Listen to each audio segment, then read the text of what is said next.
Bismillahirrahmanirrahim. Assalamualaikum warahmatullahi wabarakatuh. Alhamdulillahirabbil alamin. Asyhadu an la ilaha illallah wa asyhadu anna Muhammadar Rasulullah. Allahumma shalli ala sayyidina Muhammad wa ala alihi wa ashabihi ajmain. Baik, saudara-saudari sekalian, bertemu lagi kita pada kuliah Ulumul Quran. Ya, kuliah Ulumul Quran pada saat sekarang ini kita membahas materi tentang Al-Quran. Yang sebelumnya kita membahas tentang wahyu, ya, wahyu secara umum. Sekarang kita membahas tentang Al-Quran. Baik, kita mulai saudara-saudari. Pertama kita masuk kepada pengertian.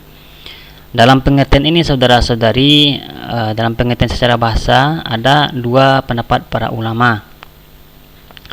Ada dua pendapat para ulama yang sangat mendasar, bahwa perbedaan ini mengatakan bahwa Al-Quran tersebut, yang pertama, bukanlah isim mustaq, atau Al-Quran itu adalah isim alam. Kemudian ulama yang kedua mengatakan adalah isim mustaq.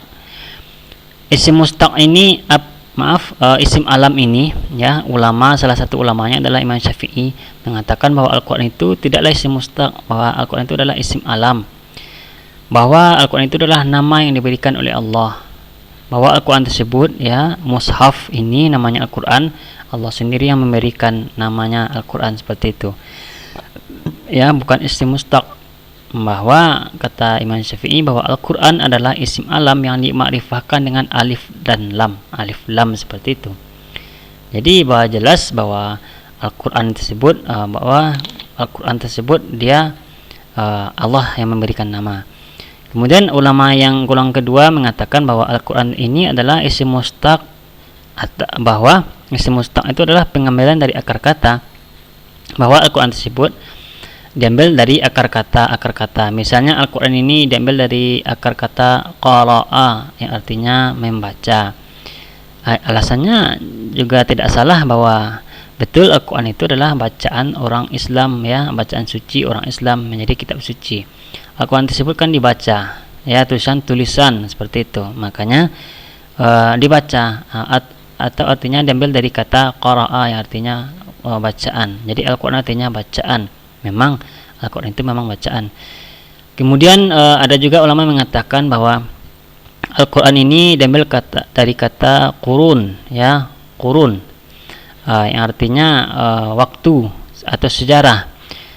Tidak salah juga bahwa dalam Al-Quran itu banyak bercerita tentang sejarah-sejarah umat terdahulu, misalnya kaum Ad, misalnya kan, kaum Nabi Lut, misalnya kaum Nabi Soleh. Banyak, pokoknya di dalam Al-Quran itu banyak, lebih dari separuh Al-Quran itu bercerita tentang sejarah-sejarah. Ya, tidak salah juga diambil dari kata qurun, ya, sejarah. Kemudian ulama mengatakan ada juga diambil dari kata qura artinya kampung, ya, qura artinya kampung. Tidak salah juga, karena dalam Al-Quran itu banyak juga menceritakan kampung-kampung umat terdahulu, misalnya. Banyak dalam Al-Quran bercerita seperti itu. Dan banyak lagi dalam referensi lain. Yang jelas Al-Quran ini secara umum ulama mengatakan ada yang Al-Quran itu adalah isim alam, ada yang mengatakan itu adalah isim mustaq. Nah, itu pengertian dari segi bahasanya. Ada dua perbedaan pendapat para ulama. Kemudian pengertian secara istilah, bahwa Al-Quran merupakan wahyu yang diturunkan oleh Allah kepada Nabi Muhammad SAW. Di sini saudara sekalian, yang penting dalam pengertian Al-Quran ini ada dua unsur. Unsur yang pertama adalah wahyu Allah, kemudian yang kedua adalah Nabi Muhammad. Dua unsur inilah yang paling minimal, ya, yang paling minimal dari pengertian dari Al-Quran. Ya, pertanyaan, kenapa tidak ada biasanya malaikat yang melalui malaikat Jibril? Ya, saudara-saudari, dalam ilmu mantik, bahwa pengertian ini, ya, bahwa yang namanya pengertian atau ta'rif harus ada namanya tafsil atau fasal, artinya pembeda dari yang lain, seperti itu. Ya, pembeda Al-Quran ini dari kitab-kitab yang lain. Nah, kita contohkan, ya, kita langsung ke Al-Quran ini. Wahyu yang diturunkan oleh Allah kepada Nabi Muhammad SAW. Kemudian kenapa tidak kita masukkan di sini kenapa tidak masukkan di sini malaikat Jibril, ya? Contohkan saja bahwa wahyu itu kan ada dua macam cara turunnya. Yang pertama ada yang langsung, yang kedua ada yang melalui malaikat. Kemudian kalau kita buat di sini, melalui malaikat Jibril, maka wahyu yang turun langsung kepada Nabi Muhammad, maka dia tidak akan termasuk Al-Quran. Makanya kita tidak buat dalam pengertiannya melalui malaikat Jibril di sini. Contohnya saja Ad-Duha, surat Ad-Duha itu langsung kepada Nabi Muhammad melalui mimpi beliau, mimpi yang benar. Ya, kalau memang kita buat di sini Al-Quran itu adalah wahyu yang diturunkan oleh Allah kepada Nabi Muhammad melalui malaikat Jibril, maka surat Ad-Duha tidak termasuk Al-Quran kalau seperti itu. Makanya di sini tidak kita buatkan melalui malaikat Jibril. Makanya unsur yang terpenting dari pengertian Al-Quran adalah wahyu Allah dan Nabi Muhammad itu sendiri. Ya, sama juga dengan seperti Nabi Ibrahim ketika menerima perintah menyembelih anak beliau, kan itu melalui mimpi yang benar. Nah, itu tidak melalui perantara malaikat Jibril di sini. Oke. Ya, saudara-saudari, saya ulangi bahwa unsur dari pengertian Al-Quran ada dua, yaitu wahyu Allah dan kepada Nabi Muhammad. Kemudian setelah ini baru kita tambah lagi dengan yang lain, misalnya melalui malaikat Jibril misalnya kan, kemudian diawali dengan Al-Fatihah dan diakhiri dengan An-Nas, yang diturunkan dengan mutawatir berangsur-angsur misalnya kan, dan membacanya berpahala. Itu masalah teknis sebenarnya. Yang penting dua unsur ini terpenuhi, terserahlah nanti kita membuat definisinya seperti apa. Yang penting dua unsur ini terpenuhi, wahyu Allah dan Nabi Muhammad. Itu unsur dari pengertian Al-Quran. Terserah nanti kepada kita mengembangkannya seperti apa lagi. Nah, kemudian kita masuk kepada nama lain dari Al-Quran. Di sini saya buat 4. Kenapa 4? Karena sebenarnya menurut para ulama yang 4 inilah yang sebenarnya nama lain dari Al-Quran. Yang selain yang 4 ini sebenarnya itu adalah sifat, ya, sifat dari Al-Quran. Misalnya kita contohkan Asy-Syifa. Syifa itu kan sifat Al-Quran, bukan nama lain Al-Quran. Atau Al-Hakim misalnya, itu bukan nama Al-Quran, itu adalah sifat sebenarnya. Atau misalnya lagi Al-Aziz, itu sifat, bukan nama, ya, bukan nama lain. Nah, perlu kita bedakan di sini antara nama lain dengan sifat. Kalau yang nama lain Al-Quran itu adalah ini, nama yang mushaf itu adalah namanya ini Al-Quran, Kitab, Furqan dan Az-Zikr. Nah, jelas di sini, ya. Saudara-saudari harus bisa membedakan nama lain dengan sifat. Selain dari yang 4 ini, ya, yang dibedakan pendapat para ulama, maka semuanya adalah sifat dari Al-Quran itu sendiri. Baik, kita lanjutkan. Kemudian kita masuk kehujahan Al-Quran. Saudara-saudari, maksud dari kehujahan Al-Quran di sini adalah, pertanyaannya seperti ini: apakah memang saudara-saudari kita semua yakin bahwa Al-Quran itu memang benar seperti itu, memang datangnya dari Allah, memang benar, tidak ada keraguan sedikit pun? Nah, itu sebenarnya tujuan materi kehujahan Al-Quran ini, untuk mempertanyakan apakah memang benar-benar kita yakin kepada Al-Quran. Nah, untuk kehujahannya ini ada dua macam, ada namanya dalil naqli dan dalil aqli. Dalil naqli itu adalah dalil secara tekstual yang kita nampakkan dalilnya seperti apa. Ya, untuk dalil naqli ada di Al-Baqarah ayat 2, yaitu a'udzubillah dzalikal kitabul la raiba fih. Ya, Al-Qur'an itu, ya, kitab yang tidak ada keraguan sedikit pun di dalamnya. Jelas dalam ayat tersebut menjelaskan bahwa Al-Qur'an ini sedikit pun tidak ada keraguan. Jadi tidak ada sedikit pun keraguan, maka Al-Qur'an itu memang benar-benar betul, memang benar-benar seperti itu. Tidak ada sedikit keraguan di dalamnya yang perlu kita pertanyakan. Nah, itu dalam Al-Baqarah ayat 2, itu dalil naqlinya, dalil tekstual. Sekarang kita pindah ke dalil akal atau dalil akli. Nah, di sini kita ambil dalil aklinya dari mukjizat. Kenapa dengan mukjizat Al-Quran? Mukjizat Al-Quran ini dia menyeluruh seperti itu, kemudian tak terbantahkan. Bagaimana menyeluruh ini, ya, saudara-saudari sekalian, bagaimana menyeluruh ini? Mukjizat Al-Quran itu menyeluruh, ya, menyangkut waktu, ruang pun seperti itu. Nah, contohnya bahwa mukjizat Nabi Muhammad Al-Quran ini, ya, mukjizatnya mematahkan keegoisan orang Quraisy misalnya tentang syair-syair mereka.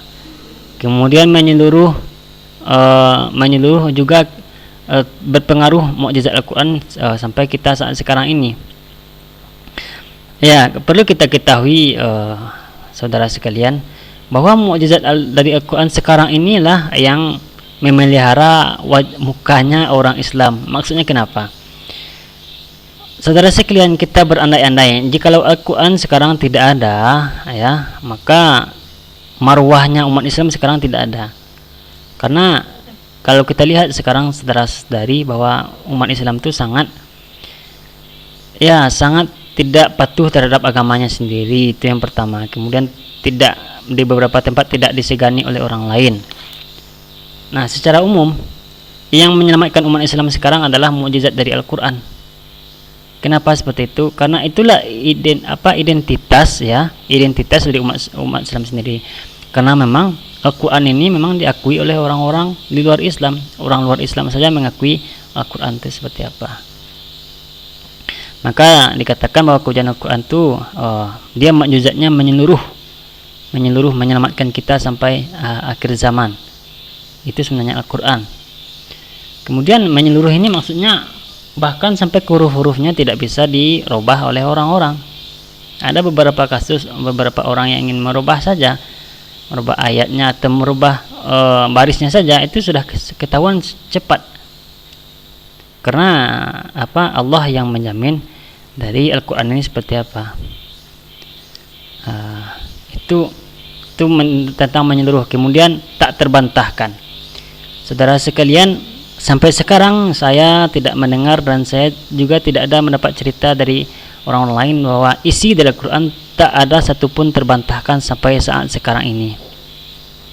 Apa yang dalam Al-Quran tidak bisa terbantahkan, ya, tidak ada terbantahkan. Bahkan Al-Quran itu mendukung semuanya, bahwa Al-Quran itu adalah sumber dari segala sumber. Bahwa orang-orang Barat banyak kita dengar atau silakan saja cari di internet nanti bahwa Al-Quran itu sangat mendukung misalnya ke ilmu pengetahuan, ya, seperti itu. Nah, maka salah satu dari kehujanan Al-Quran bahwa isi dari Al-Quran itu tidak terbantahkan sedikit pun. Bagaimanapun kita mencari kelemahan dari Al-Quran, itu dari kehujanan Al-Quran. Ya, kita lanjut. Nah, kemudian kita lanjut kepada tujuan pokok turunnya Al-Quran. Nah, sebelumnya kita membahas wahyu itu juga ada tujuan turunnya. Ya, maka tujuan turunnya Al-Quran ditambah dengan tujuan turunnya wahyu, yaitu sumber keimanan, sumber pengetahuan dan konfirmasi akal. Itu ditambah dengan tujuan turun Al-Quran. Maka tujuan pokok turun Al-Quran ada dua. Tujuan pokok turunnya Al-Quran yang pertama adalah untuk menjadi mukjizat, ya, menjadi mukjizat bagi Nabi Muhammad sendiri untuk mematahkan kaum Quraisy, ya. Kemudian menjadi pengaruh mukjizat ini kepada umatnya Nabi Muhammad untuk menjaga marwahnya umat Nabi Muhammad. Nah, itu yang pertama. Kemudian sebagai pedoman. Kenapa kita buat hanya dua di sini, mukjizat dan pedoman? Karena di berbagai referensi banyak diisikan bahwa tujuan pokok turunnya Al-Quran itu biasanya pengetahuan tentang umat terdahulu biasanya, atau tentang syariat, tentang macam-macam. Makanya kita simpulkan di sini bahwa tujuan turunnya Al-Quran itu adalah sebagai pedoman. Maka Al-Quran itu adalah pedoman, ya, pedoman dunia ataupun akhirat. Pedoman apa saja? Pedoman ilmu pengetahuan misalnya, pedoman ilmu apa misalnya, ada di dalam Al-Quran.